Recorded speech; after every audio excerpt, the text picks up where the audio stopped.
ওযু করে সিজদায় লুটিয়ে পড়ে চোখের পানি ছেড়ে আল্লাহরে পাপের স্বীকৃতি দেন। আল্লাহ, এমন কোন জুলুম নাই, গুনাহ নাই আমি করি নাই, সগীরা কবিরা, জেনে না জেনে, ইচ্ছায় অনিচ্ছায়, শিরকি বেদাতি সব গুনাহ করেছি। আল্লাহ, আকাশের নিচে জমিনের উপরে আমার চেয়ে বড় গুনাহগার আর কেউ নাই। চোখের পানি ছেড়ে আল্লাহরে বলেন, আল্লাহ, আমি ছাড়া তোমার গোলামের অভাব নাই, তুমি ছাড়া আমার দ্বিতীয় কোনো রব নাই, তুমি ছাড়া তো কেউ আমার গুনাহ ক্ষমা করার নাই, তুমি আমার রব, তুমি আমার সব। বলতে পারবেন?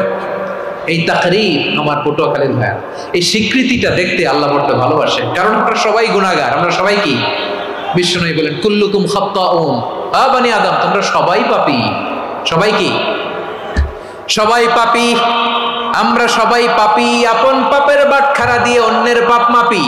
আমরা যে পাপী এটা ভাবতে মনে চায় না কারো, খালি অন্যের পাপ দেখি আমরা।